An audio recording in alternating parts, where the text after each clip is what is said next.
Oh, oops. Right? Okay. And actually, since we're talking about both these valves, it's really just in the ventricle. That's what I should be writing. Is that better? Yeah. Better? That's weird. All right, thanks. All right, and what's kind of unique about this one is because the pressure would builds up so high in the ventricles, you have to have something that keeps it closed. Because otherwise, as the pressure built up in here, you'd keep pushing on that valve, and it's going to open back into the atrium. Now the blood's going to go backwards, which would be bad. So that's where those chorda tendina come in. And they're attached to papillary muscles, which are attached to the heart muscle itself. So whenever the ventricle contracts, it pulls on those muscles, which pulls on the chorda tendina, which holds the valve closed. Because they come, which I could draw on there. Well, you see them in this picture in a minute, but they're special. They come from here to the valve. So from the walls of the ventricle to the edges of the valve. So it keeps it from doing this.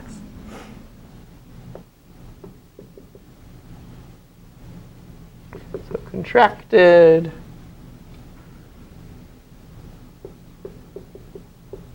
I can never remember how to spell that.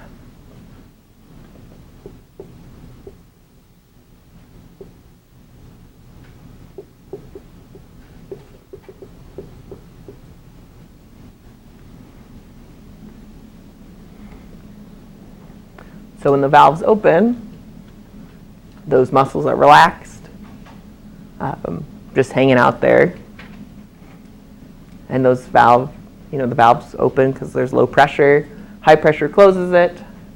And then as the heart contracts more, you pull on these little strings to keep it from opening the wrong direction.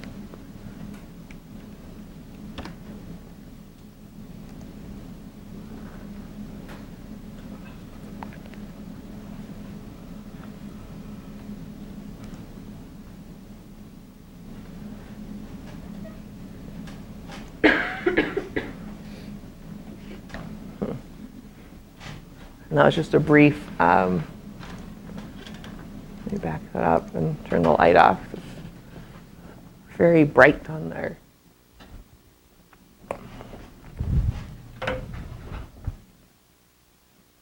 And you can actually see the chorda tendina really well when you dissect it. They're a lot bigger than you'd think.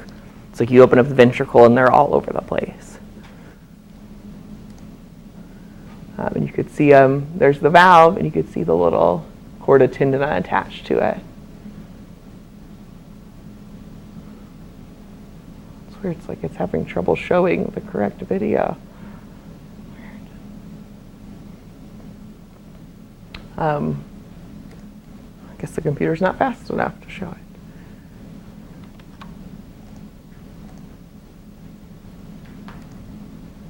Here's a more detailed video. Hopefully this one will work better.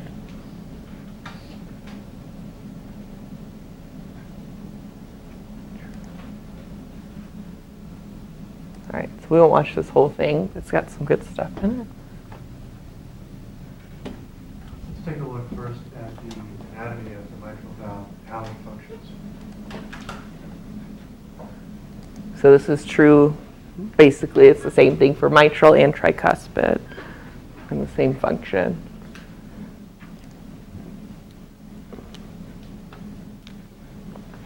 The mitral valve facilitates movement of blood between the left atrium and the left ventricle of the heart.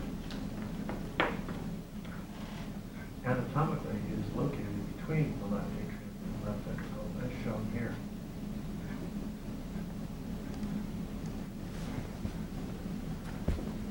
And you can see the aortic valve right there on the other side of the ventricle. So each ventricle has two valves. Relaxation phase of the left ventricle, also known as diastole.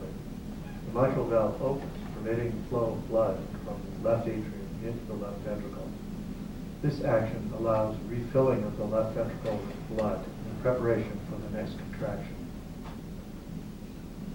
During the contraction phase of the left ventricle, also known as systole. The mitral valve closes, preventing backflow of blood into the left atrium and facilitating the ejection of blood from the left ventricle into the aorta and the systemic circulation.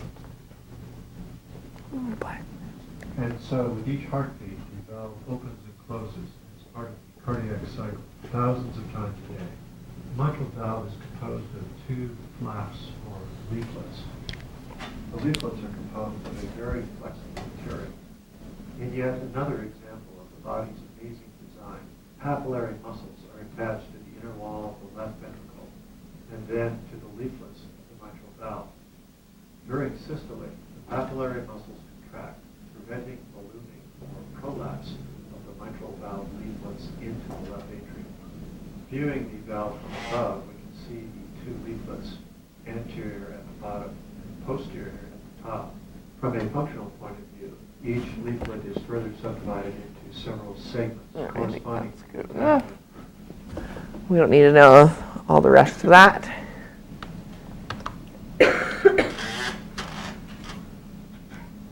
Any mitral or tricuspid questions?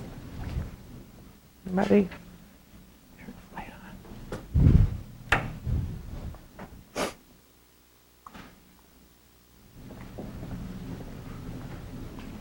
All right, so let's look at the next one. That's the semilunar valves, also called the aortic or pulmonary valves. And they make sure the blood goes one direction out of the ventricles and not back in. And different than our mitral valve, there's no chorda tendina, there's no papillary muscles. They function a little bit differently. Any ideas what might make these valves open?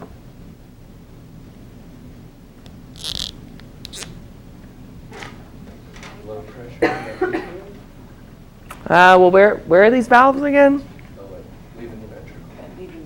It's between the ventricle and the artery. Yeah. What would make them open? High pressure. In the ventricle?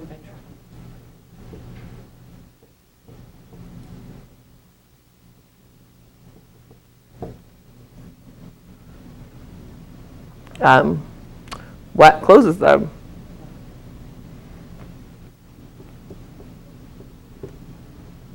So it's basically the opposite. What keeps it closed? Is there anything that keeps it closed?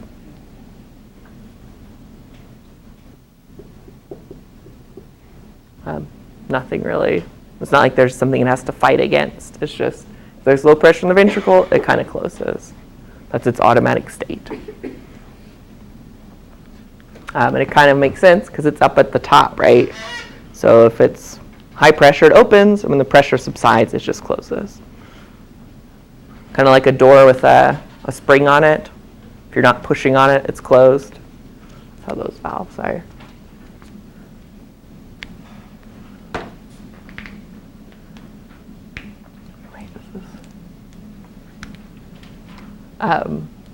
And so if you notice, this means, do you ever have all the valves open at the same time? That would be bad. So instead, it's open these, open those valves, and then close them and open these valves.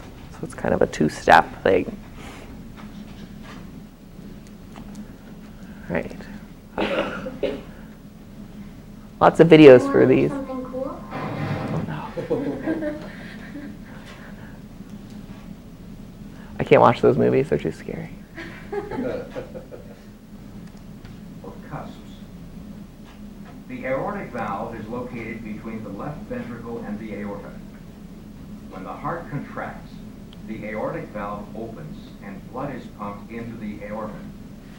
When the heart relaxes, it closes to prevent blood from leaking back into the left ventricle. A normal aortic valve has 3 smooth cusps that open widely and close tightly. Your aortic valve may be leaky or narrowed, causing your heart to work harder and disrupt your blood flow. Right? So let's say it doesn't close all the way. Now what happens? Blood back in the ventricle.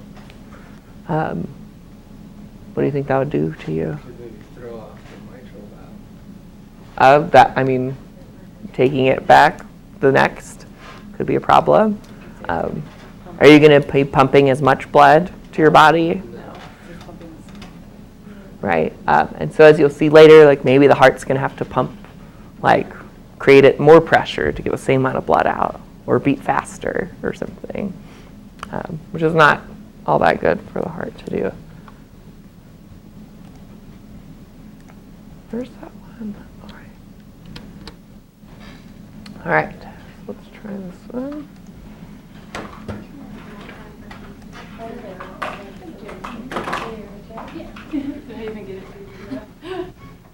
So that's semilunar is another name for these two.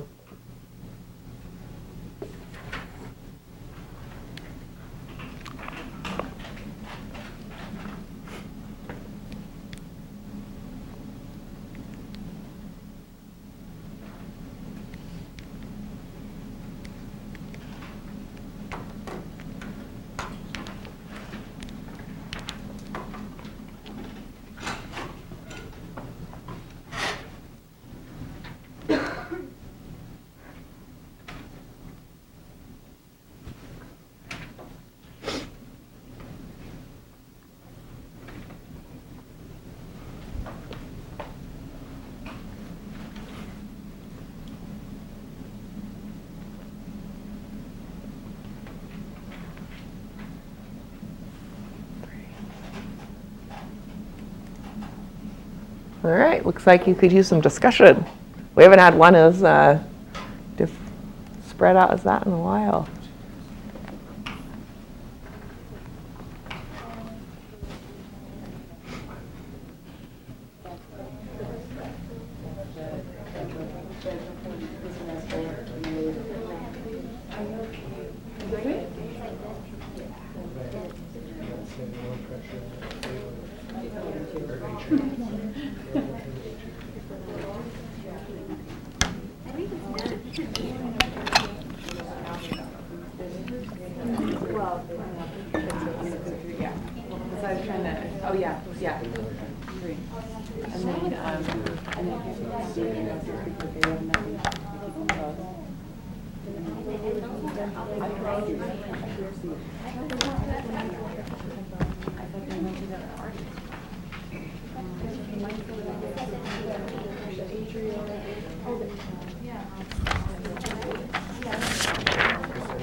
So C and F are two winners so far. C's not true. They're located between the ventricles and the arteries. So if you've got your table, maybe you want to add where it is, perhaps, or maybe you already know that. So the answer is F.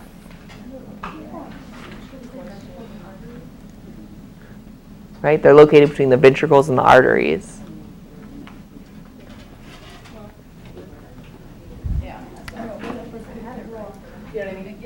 And they open, when do they open? High pressure in the ventricle. So there's lots wrong with either. And nothing else is true. There are 3 flaps, not 2.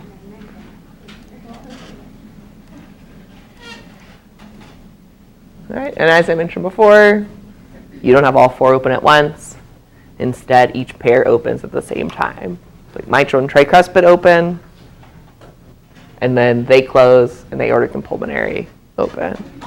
You can see that up there. So you've got mitral and tricuspid open, and then they close, and pulmonary and aortic open because of the pressure.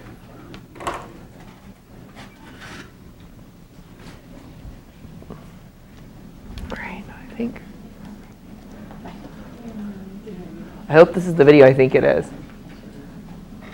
Was a day like this, low pressure system, always have trouble breathing. All right. Oh yeah, this is the one for you to listen to the rest of it at home. Or we can listen to this whole thing here. You could be famous too. You make your own video like this.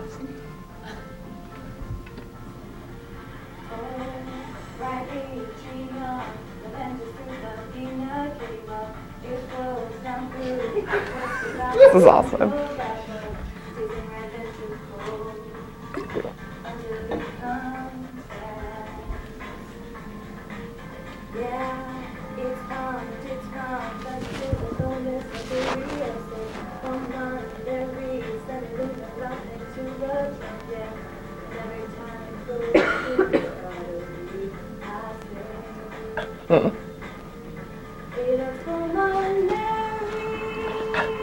This person's absurd.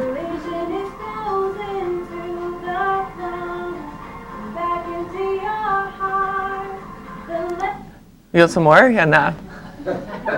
Is that enough? This is one of those songs you could like torture people with. After I get done with all my singing lessons, or my voice lessons, I'll make some more videos like that. Much better though. I mean, to bring in a guitar, we could do the cover of that. We could totally do that. It would be awesome. Then we'll go over to Ebenezer and perform it for him. We'll be famous. That's something I have to do is do, like community outreach. It's part of my job, so that would count. Wait, who's got heart problems out there? Ross and I have a song for you. It'll be fun. We'll be taking applications for backup singers. Soon. All right, let's see. What's 4? I think 4 is when valves are broken or something. Right, what it says on there. Make sure you read the question all the way.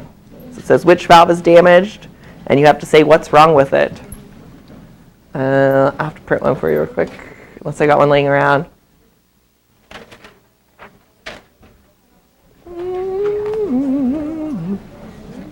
Is this just paper?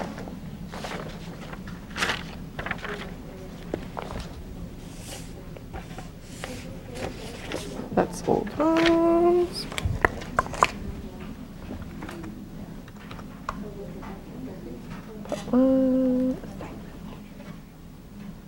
And you're going to try it totally on your own first.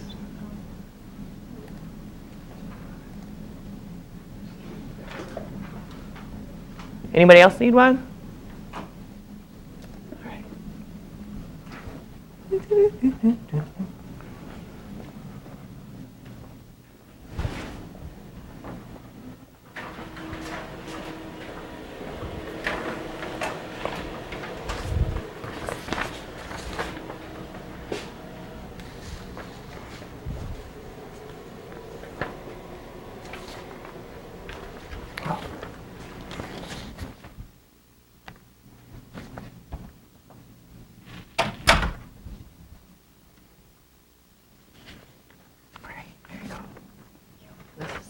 Cut up and like put in order, so you can take that home and practice with it too. That's question 1.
Say which valve though. You gotta say which valves are broken. That's not a valve. But I think you're on the right track.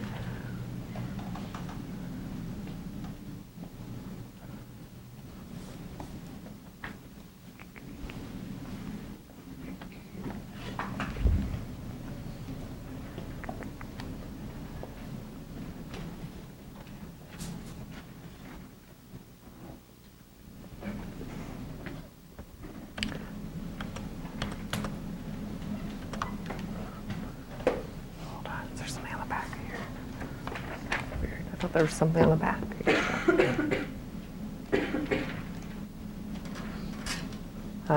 If you're stuck, maybe this will help, the picture, a little bit. Why it's not making a slideshow.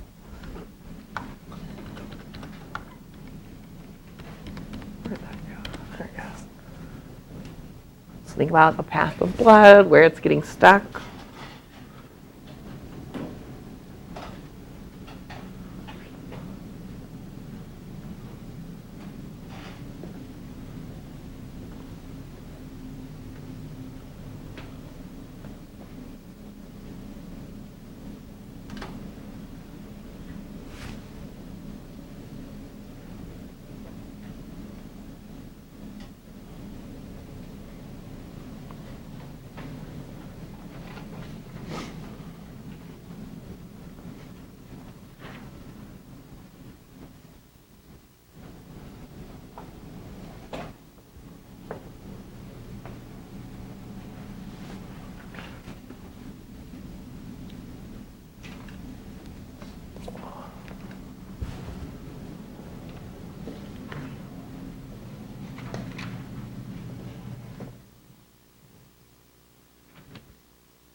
There's some pretty challenging ones all on there.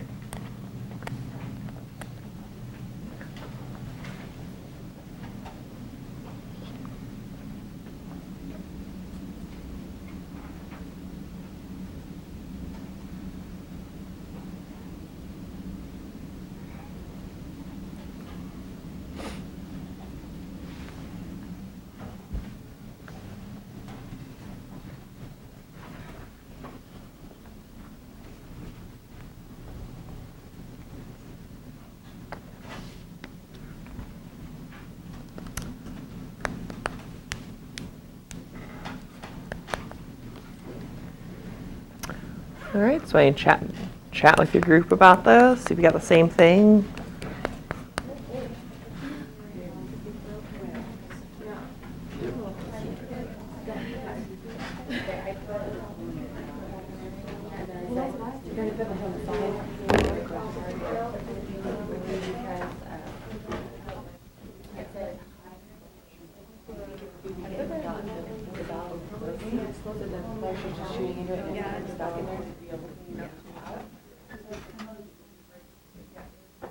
I should have printed one for myself.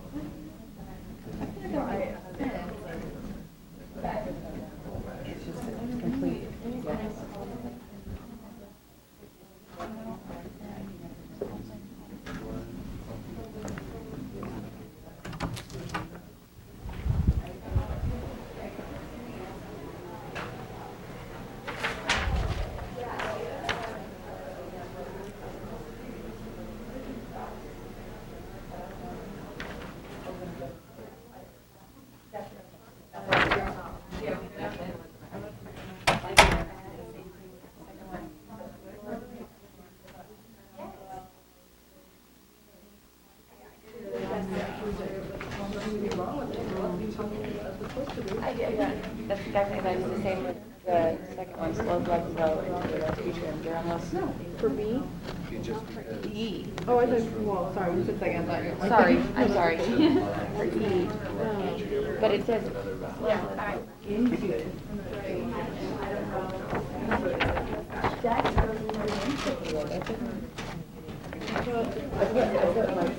I put the numbers out, but where I did it, like, Mhm. So at first, I had that the mitral valve doesn't close all the way, but then if you think about it, if there's increased blood volume back here, wouldn't it have to be that this one isn't open all the way? Or is it the mitral valve? I think I'd say it's the aortic valve doesn't close all the way. Because it leaks back in. And that's why there's too much failure there? Because it tries to pump it out, 'Cause I was thinking but that it leaks back in. like that this one wouldn't open, so that's why it was stuck back here. That's kind of why I was, do you see what I'm saying? Sort of. Yeah, I mean, that's possible too, I guess. Um, But you'd rather. no, I mean, you're right. It's possible. It's less common, but And then. Were you saying proceed this slow or open? I thought open. I think it is a pulmonary valve. It's high pressure. where does the vein come from? Where does the vein, pulmonary vein come from? Mm-hmm. We're going to talk about it all together. Sounds challenging. Open all the way, blood in, and if it didn't close all the way, you'd be blood back in. Either way. Either way, you'd be back in. Because the pressure. So I think you're right about. Got some answers for all of them?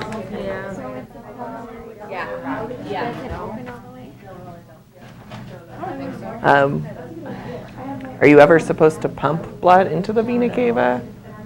Which valve would be broken if you are?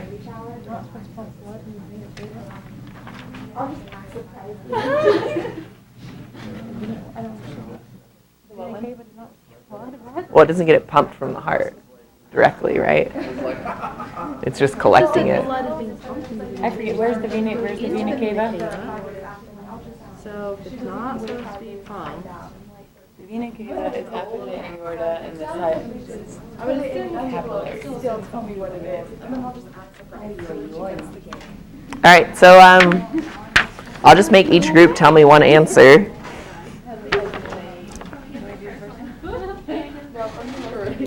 And for some of these, there may be more than one right answer. So if you have something different, feel free to ask if that's possible. So we'll start over here. Ross's group. Slowed blood flow through the pulmonary artery. What's the answer? The pulmonary valve does not open all the way. Yeah, I think that makes the most sense. I don't think there's really any other answers for that one. All right, group number 2 here. Increased blood volume in the left ventricle after contraction. What'd y'all say? Mitral valve isn't closing all the way. Or the aortic valve isn't. Yeah, so I think the way it's written, probably the best answer is the aortic valve isn't closing all the way. So if it doesn't close all the way, it pumps blood and it comes back in. And I guess in a roundabout way, if this valve was broken, it could. But I think I'd probably write something like the left atrium is getting blood going back into it or something. If we're talking about the valve being broken. If you talk about the mitral. Yeah. If it was on the test and you explained yourself, it wouldn't be wrong. Because the mitral valve, it doesn't close all the way with blood constantly flowing to the ventricle. Do? Also causing it to flow? Didn't close all the way. Well, I think if it didn't close all the way, blood would be being pumped out into the atrium when it contracts. Because when it's relaxed, it's open anyways.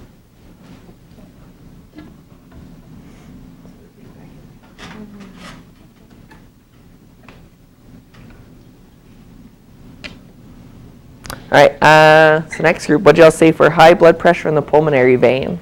It's probably the hardest one on there. I put the pulmonary valve with close all the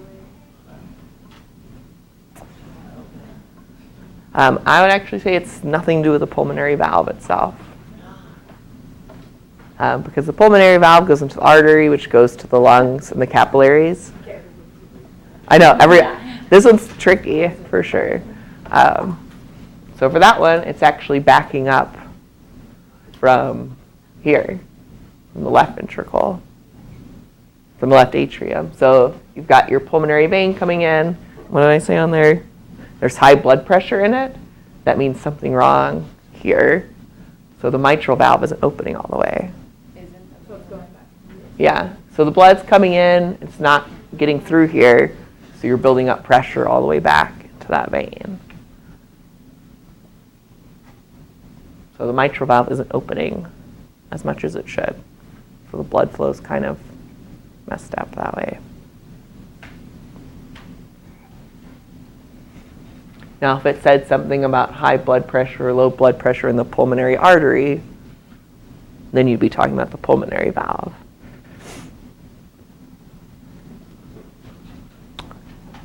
Right, and then our group in the back there, blood is being pumped into the vena cava.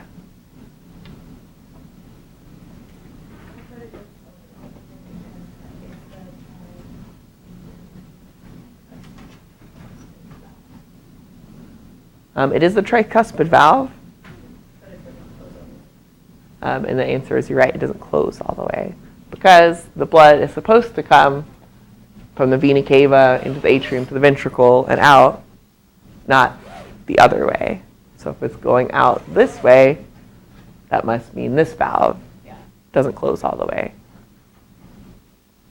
The blood's supposed to go out of the pulmonary valve, not out that direction to the vena cava.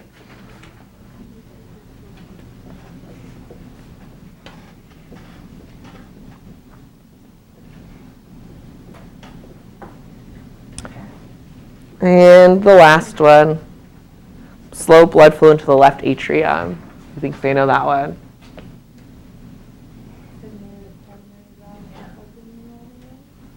Yeah? So that one's hard because you had to go all the way back, right? Blood's not getting into the left atrium, so you got to follow it back, and you'd eventually get to that pulmonary valve.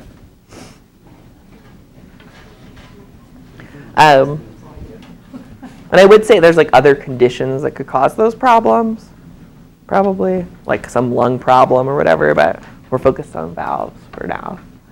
And of course, this is something really common, like genetic defect, developmental defect. Everybody's probably heard of like infants getting heart surgeries, probably. So it's common for any of those issues to happen. And they're pretty easy to fix because it's mostly connective tissue, so you can put an artificial valve, trim it.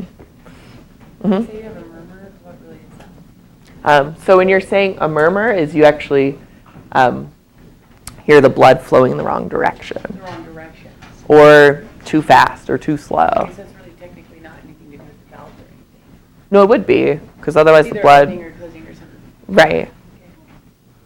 Because you can hear like, Sometimes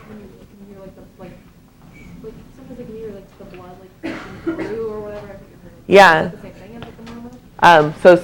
I mean, I've never actually done this, but with the stethoscope, you can hear those valves opening and closing. I'm sure I'll do that eventually. And then you could also hear if like the whooshing is different somehow. You have to ask one of the nursing people to give you more details on that. But that's what the murmur is something weird, the valves. On my daily assessment Uh-huh. that we do on the heart, you just listen to it and is the apical heart rate regular or irregular? That's it. For like a nursing perspective on a general Yeah. assessment. You're not listening for murmurs or something. Not, I mean, you gotta do it on like 20 people and Yeah. also every other bodily function, so. Yeah, and in general, that's not something that just like appears out of nowhere. Like it's either your valves are perfect or something's wrong with one of them. It's not like you'll just all of a sudden go check on somebody and they have a murmur out of nowhere. And usually when somebody has congestive heart failure, Yeah. and their heart's so worked up with fluid and stuff, Mhm. that actually builds up into your vein. Mhm. And you can see it when it just stands still. That's what the cardiologist uses. Yeah. That your heart failure is. Yeah, so definitely. So when you're in heart failure, it means these ventricles aren't pumping enough blood to the body. And if they're not pumping enough into those systemic capillaries, then there's not enough pressure to get it back to the atrium, and you get like edema and fluid buildup. And you're right, the veins end up with too much blood in it. So like this vena cava would have extra, be stretched out, and all the veins going into it be stretched out too. All right. Should we watch that song again? Y'all need some extra help? Here's what we're going to do. Next time, if every one of you can't tell me the order of the blood flow, I'm going to make y'all all watch the whole song over and over again.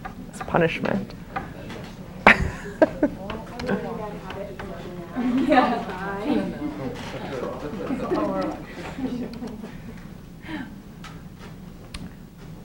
right, where's that picture? All right, so that left ventricle, it's full of high oxygen blood, right? The chamber. So why does it need its own coronary arteries and capillaries running around it and into it? Well, it's full of oxygen already, right? Why can't it just get oxygen from inside the chamber? What? What doesn't work that well? Well, why not? Do it. Well, your heart needs some, though, too. Any ideas? It's got to take it to the cellular level. Maybe it doesn't absorb it as easy through the walls of the heart. That's almost there. See, let's draw ourselves a heart here. Is the heart wall pretty thick? Okay, so let's say this is the chamber, and this is the wall. Do you think oxygen diffuses really quickly and easily?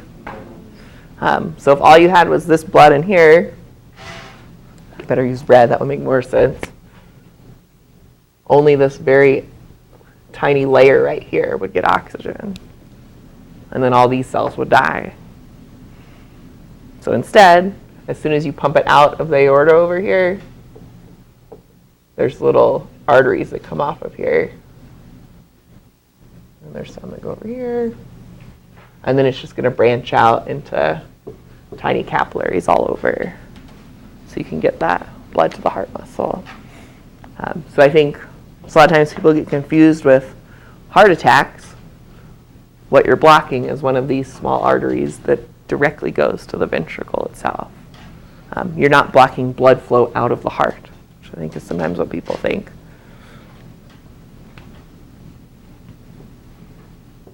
So you've got them in here, and let's say this one gets clogged up. No, this part of the heart's going to die if it doesn't get opened up quickly, because it has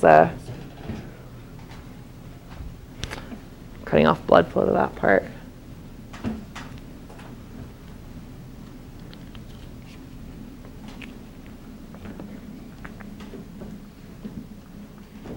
All right, and you can see it graphed on there. See some of the larger arteries in red and the veins in blue there. And you can't quite tell, but it's coming off the aorta, kind of right. There's the aorta, it's coming off the bottom of it, and going through that way. Where do you think the veins go? So they collect the low oxygen blood. Where is it going to end up going to? What structure?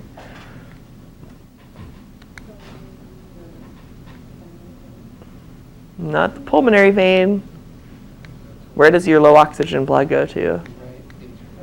Right before that? Vena cava. Yeah, it goes to the vena cava first.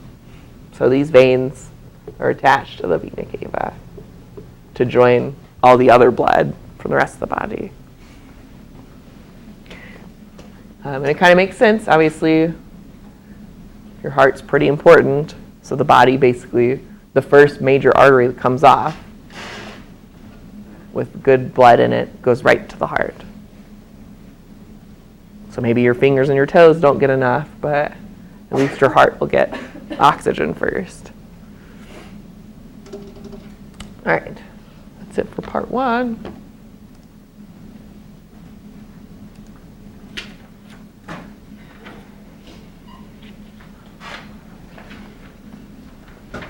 Glad we have extra time for this. So what about the study guide then for part 2? I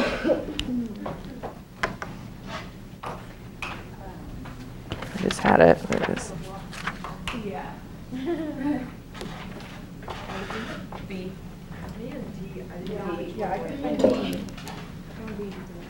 B, so the electrical conduction system. I'm going to show you a little picture of that one. Oh, what was D? Yeah. So here's the steps. So it's depolarization, plateau, and repolarization. For D. Wait, what was it? The list, the steps, and cardiac action potential propagation. Oh. Depolarization, plateau, and repolarization. And it just said list, so you don't even have to describe them.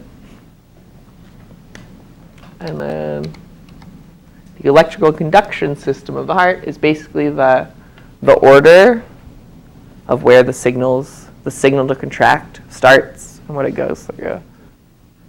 So it starts at the SA node, which makes the right atrium contract, and then it goes to the AV node, and then it goes to the AV bundle, then the bundle branches, and finally the Purkinje fibers. So do you want us to know like that, or Mhm. just like, because like in the rough one, talking more details. Yeah. Like I have like 2 sentences per thing. Do you want us to know that kind of stuff, or just that? Just that, the order of it.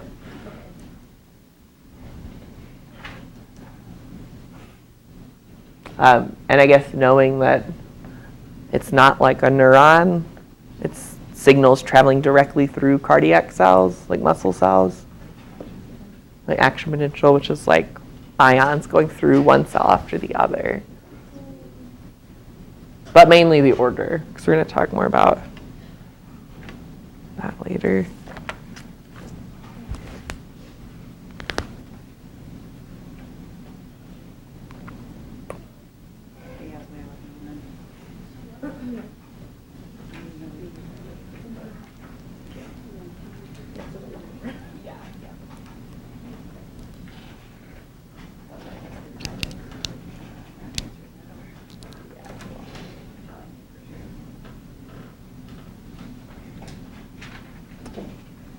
All right. No, so the SA node's the pacemaker, because it's first. Can I ask you one later on, or does that just be only Just do the bold ones for now.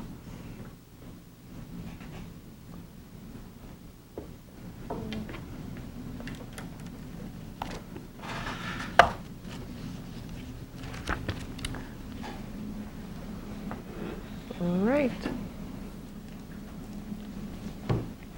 Let's take a little quiz then. I should bring that color.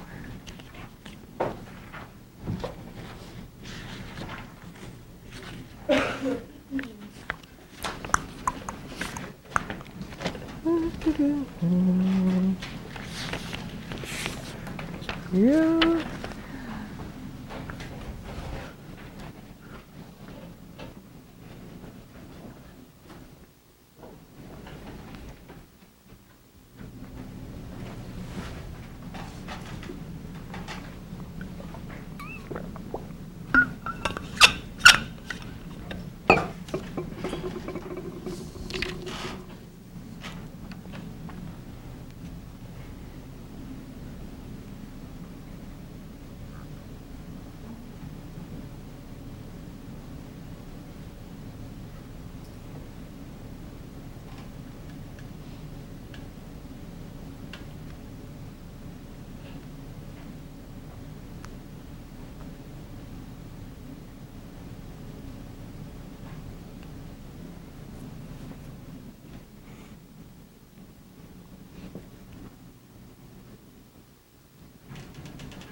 right, go and pass those on up.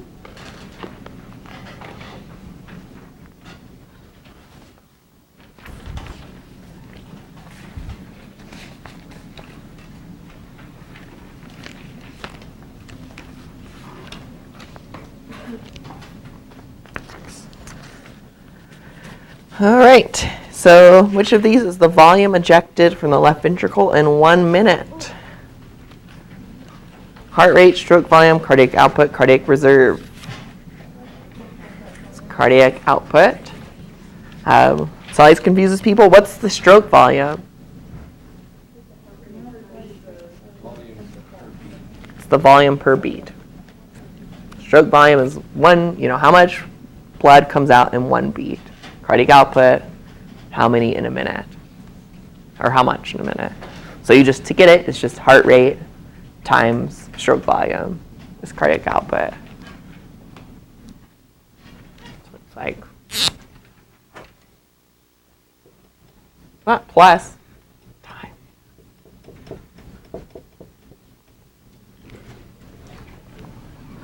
And the reason we have the term cardiac output or use it is because what matters to your body is how much oxygen it gets. And it makes a lot more sense to measure it as how much blood's leaving every minute. Because if you just looked at stroke volume, that doesn't tell you how many times it's beating. So it wouldn't give you an accurate idea of how much oxygen is getting delivered. So that's why you need both of those together, which is why you use the output.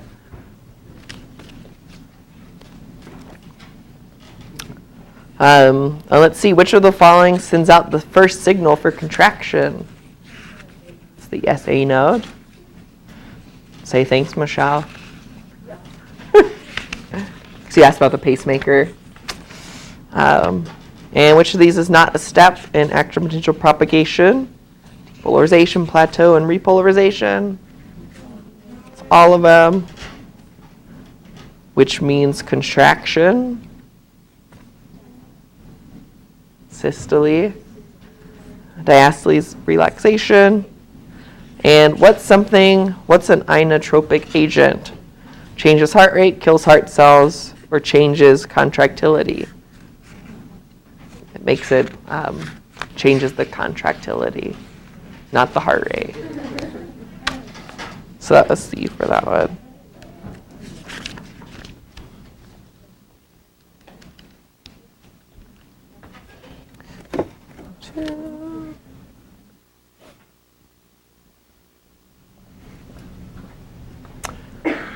All right.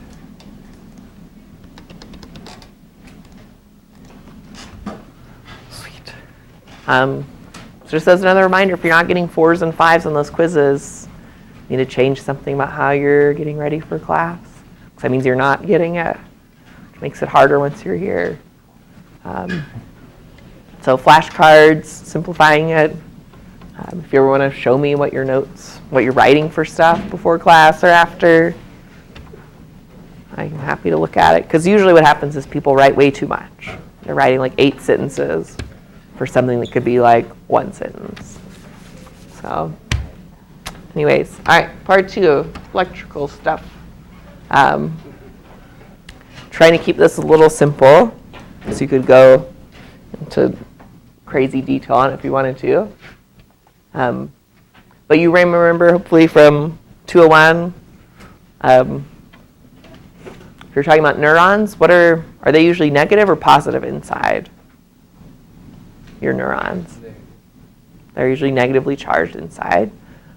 Your heart cells are the same. They're negatively charged. And when they're negatively charged, they're not contracting. If they become more positive, that's when they contract. That's what an action potential is.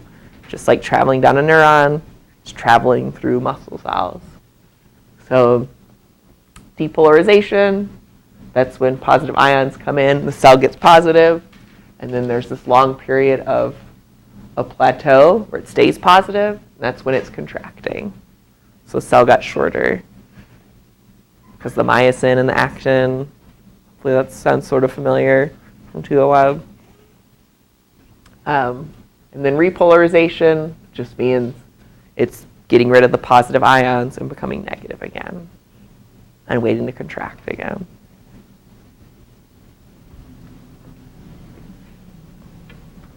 And this wave, because you think of it as a wave, it starts at the SA node, and because all your cells are connected together, all the heart cells with gap junctions, those ions can flow from one cell to the next and cause depolarization, make it positive, make it contract. And so it starts the SA node, it makes the atrium contract, and also the left atrium contract. And then it goes to the AV node, and it just spreads through the bundle branches through both of the ventricles. And if you notice, the last one to get activated is those Purkinje fibers, which are connected to the chorda tendina.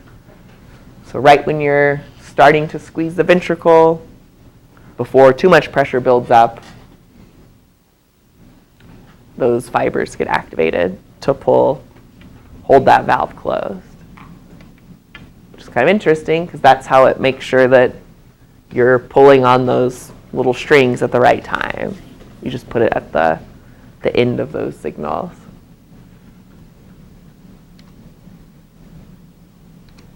All right, so one kind of interesting thing, the SA node has what's called autorhythmic fibers. And that means they automatically depolarize.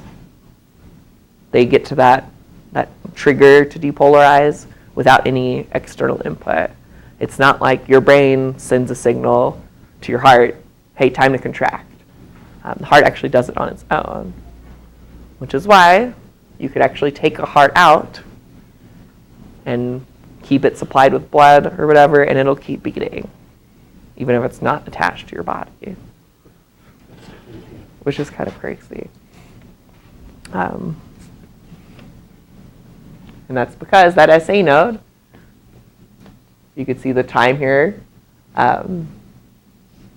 every like 0.8 seconds, it automatically reaches threshold, opens channels, lets ions in, and it starts that whole contraction. And that's because it slowly lets in positive ions. They're just always open, so you make it negative, and you slowly letting positive ions in, you get to that threshold, which just means now it lets more positive ions in super fast. And then you repolarize, but then those channels are open, so it slowly lets those ions in until you get positive enough to trigger the contraction. So it's just automatic. That's what we're talking about when we're saying autorhythmic fibers. What happens if you get some damage to that SA node from like a heart attack or something? Could end up with a pacemaker, although before that, the AV node actually also is autorhythmic. And in fact, everything on this list is autorhythmic, just at a slower rate. So if this SA node fails, your heart's still going to beat, just not quite as fast. And maybe the AV node's kind of enough to keep you going, or maybe it's not, and then you need like a pacemaker, which is just a device that basically takes over what the SA node does, and it kind of zaps it, starts the depolarization. And if you're talking about, does anyone have had arrhythmias or know anybody with a heart arrhythmia? So that's where some portion of this isn't working correctly. So maybe the bundle of His, for some reason, is sending out its own signals before it gets it from the SA node. And so you can imagine how well would the heart work if the atria and the ventricle contracted at the same time? Like not very well, right? So it has to be timed kind of perfectly. So if they say like your baby's born with like a lung part, Yeah.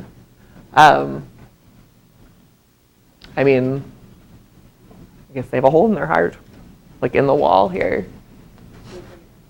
So I just go sew it up. The ventricles, right? I believe it's swooshing and mixing of oxygenated. Oh yeah, like right here. That'll be in the RV. Yeah. Do I? I didn't know it was an actual hole. And it's probably not enormous, because if it was enormous, that baby wouldn't have been able to develop, you know.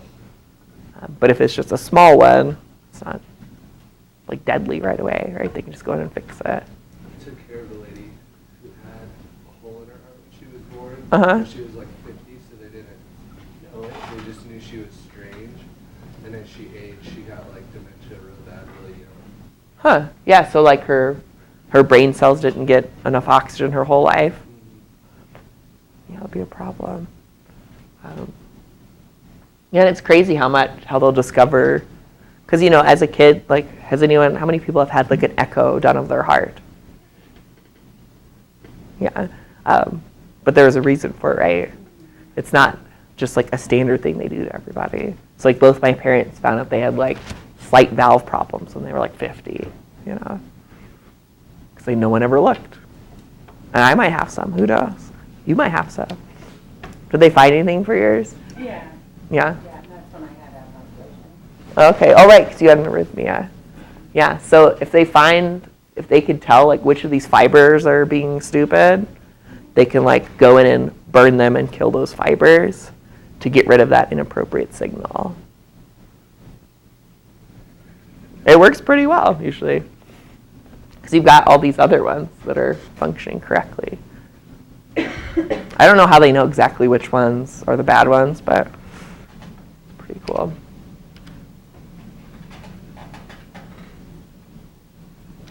Right, so I just wanted to show. It wouldn't be the heart without an EKG on here. You don't have to know everything on here.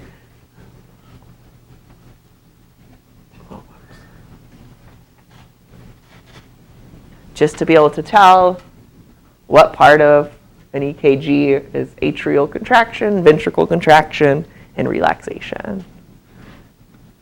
And so, obviously, EKGs are used mostly to see how your heart's working in terms of the electrical system.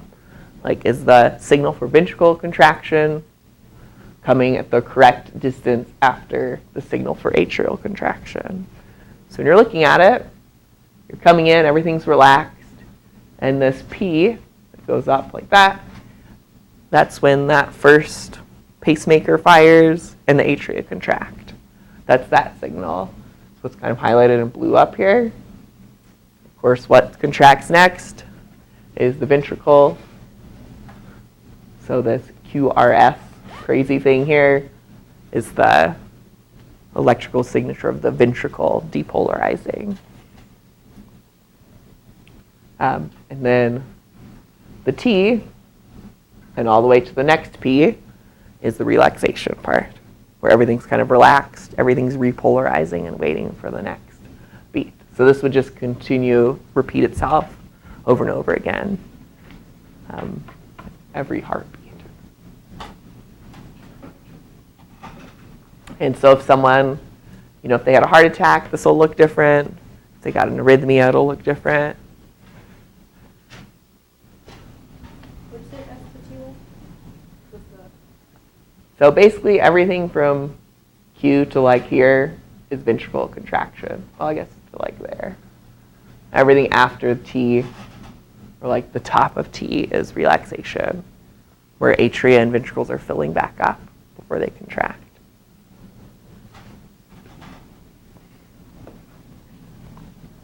So that's that thing on the study guide about describe the events of an EKG or an ECG. It's just to be able to label this atrial ventricle relaxation. It's on the test or something.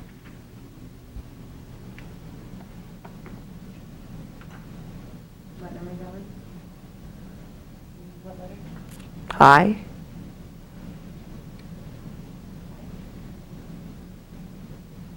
On 20 part 2.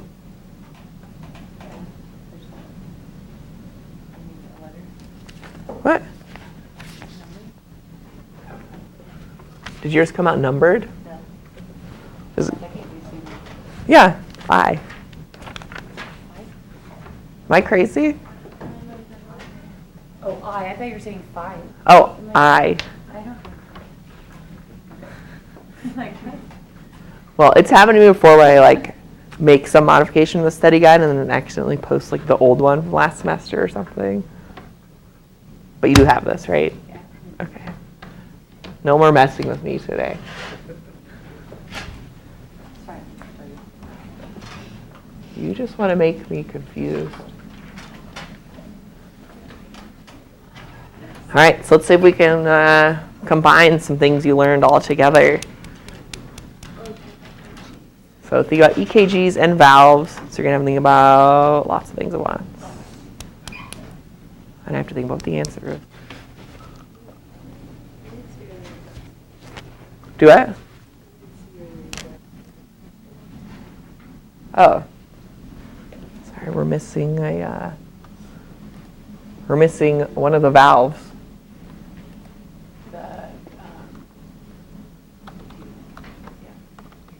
That's what I meant to write. All right, let's try again.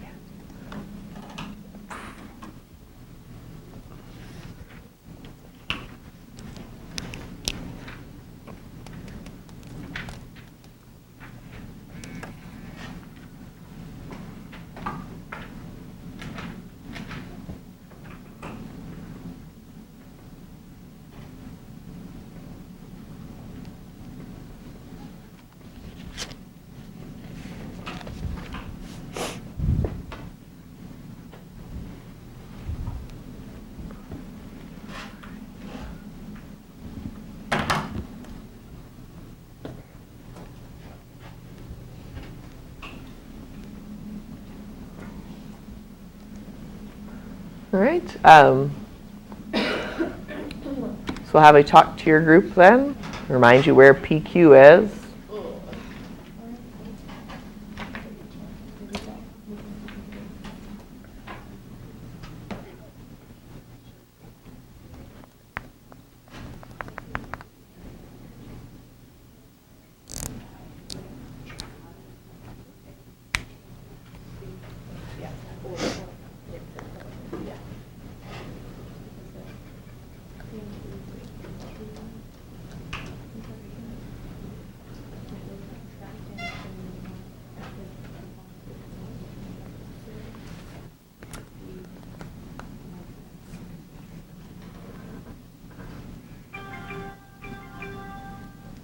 Something exciting happened. So it's atrial contraction, right? Because it's PQ. So which valves are open when the atrium are contracting? It's the mitral and the tricuspid. So I could have also, if I asked you what valves are open during this ST part,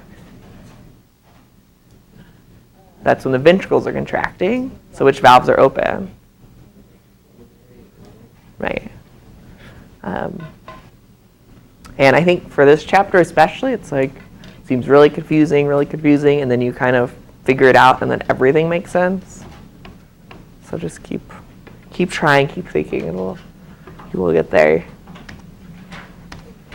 But the problem is, nothing makes sense till you get all of it. Once you get how it all works, then it all makes sense. And until that, it's like, doesn't make any sense. Right, so I think.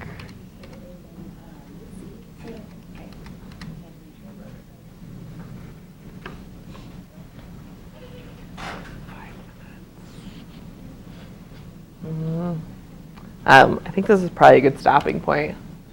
We're not going to be able to finish this whole section right away. So yeah, we'll just stop. We'll do the rest of this next time.